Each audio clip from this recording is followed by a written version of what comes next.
Hello student, स्वागत है आपका हमारे यूट्यूब चैनल एम4 मैथमेटिक्स पर। जैसा कि मैंने बताया था कि मैं सोल्यूशन वीडियो लेकर आने वाला हूं। देखिए, सबसे पहले क्वेश्चन था हमारा इसमें द्विघात समीकरण 3x² - 6x + 4 = 0 का विविध कर क्या होगा। तो जब आपने इसका विविध कर निकालना होगा तो इसका आंसर -12 आ रहा था। b² - 4 इसी लगा के इसमें आंसर निकालना था। नेक्स्ट क्वेश्चन देख लेते हैं, इसमें क्या है।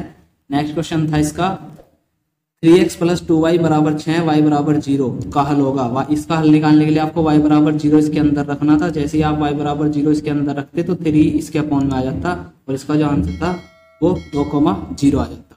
नेक्स्ट क्वेश्चन देखते हैं अब इसका। नेक्स्ट जो क्वेश्चन था हमारा वो तीसरा, इन दोनों को जोड़ने वाले मध्य बिंदु के रेखाखंड, जो जोड़ने वाला रेखाखंड था उसके मध्य बिंदु के निर्देशांक ये दिए हुए थे। हमें a का मान निकालना था।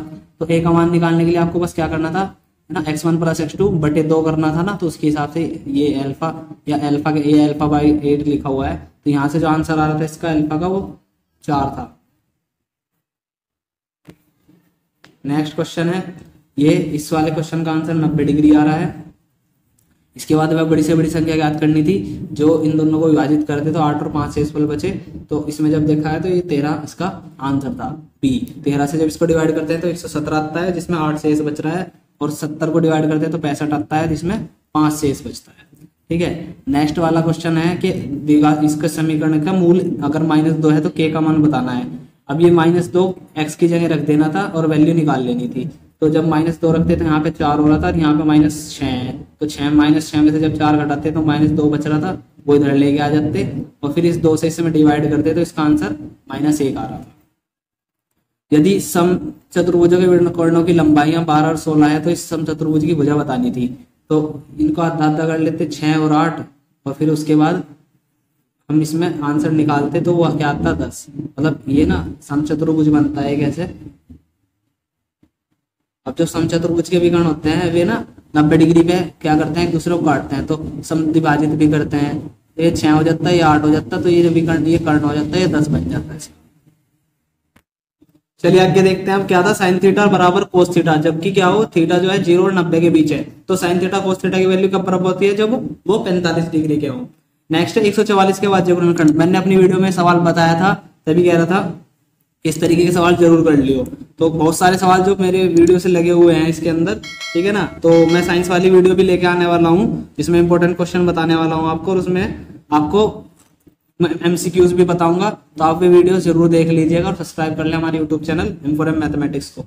चलिए नेक्स्ट देखते हैं क्या था। 144 के भाज्य गुणनखंड करने थे। जब आप 144 के भाज्य गुणनखंड कर रहे थे तो उसमें 2 की पावर आ रही थी 4 और 3 की पावर आ रही थी 2। तो इन आपको 4 और 2 को जोड़ना था, इसका आंसर 6 आ रहा था। बिंदु -3 और 5 की y अक्ष से दूरी बतानी थी, इसका -3 आंसर था। ठीक है। हमारे जो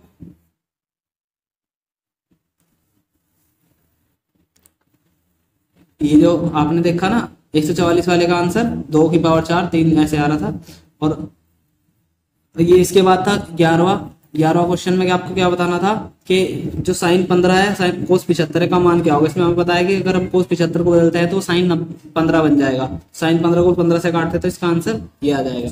ठीक है। अब नेक्स्ट ये वाला क्वेश्चन था, ये थोड़ा सा बड़ा क्वेश्चन दे रखा था इसमें, लेकिन इसका आंसर इसमें 19.5 आ रहा था। इसमें माध्य निकालना था इस सारणी का। ठीक है। तो इसका सोल्यूशन देखने के बाद 19.5 इसका आंसर आ रहा है। नेक्स्ट क्वेश्चन है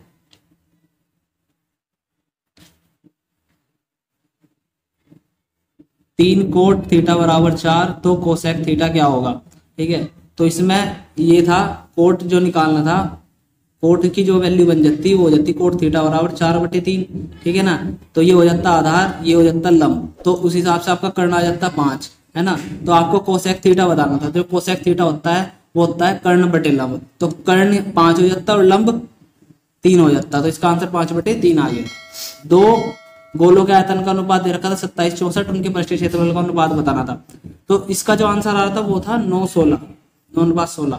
ठीक है। इसका जो आंसर आ रहा था वो अनुपात 16 था। इसमें 4πr² और 4πr² वाला जो उनके पृष्ठीय क्षेत्रफल था वो इसमें फॉर्मूला अप्लाई करना था हमें। 15वां जो क्वेश्चन है इसमें क्या करना था आपको, कुछ प्रेक्षणों के बहुलक माध्य ये दिए गए हैं। ठीक है। मैंने 14वें अभ्यास के लास्ट में बताया था कि इस फॉर्मूले पे एक क्वेश्चन जरूर आएगा। तो इसमें ये क्वेश्चन आया हुआ है कि बहुलक और माध्य दे रखा है, माध्यिका निकालनी है, तो बहुलक बराबर 3 माध्यिका माइनस 2 माध्य, ये वाले फॉर्मूला था जिसमें अप्लाई करना था, उसके हिसाब से इसमें 33 आंसर आ रहा है। इसके मूल निकालने हैं। अगर आप इसे सही से देखोगे तो ये क्या लिखा हुआ है,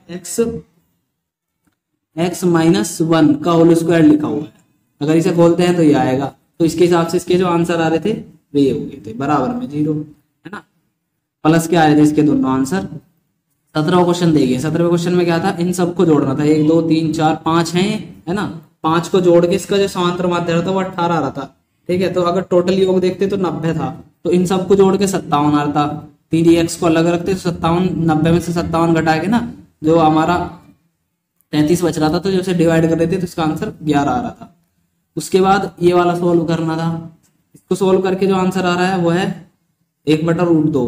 आप इसको बस इस इधर लेके आ जाओ, है ना, सिंपली, और सोल्व कर लेंगे हम इसको। अब ये बहुत आसान सवाल आ रहा था, ये हर बार रिपीटेड जो क्वेश्चन था, मैंने बताया था कि ये रिपीटेड क्वेश्चन है, हर बार ही पूछा जा रहा है।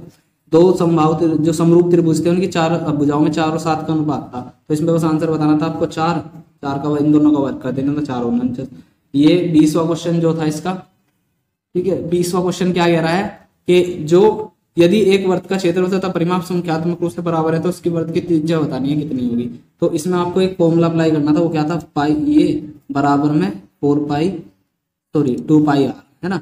इसमें क्या होता है कि पाई से पाई कट जाता, एक आर से एक आर कट जाता, और आर बराबर 2 बच जाता, तो इसका आंसर 2 मात्रा, ठीक है। तो अभी आगे के सवालों के जिनमें हमें मान बताने उनकी भी सोल्यूशन वीडियो में लेके आने वाला हूँ, इसके जस्ट कुछ देर बाद ही आपको वो अपलोड में सेक्शन में मिल जाएगी, तो आप वो जाकर देख सकते हैं। फिलहाल एमसीक्यू अपने मिला लीजिए कि कितना आपने सही किया है और कितने नहीं। धन्यवाद।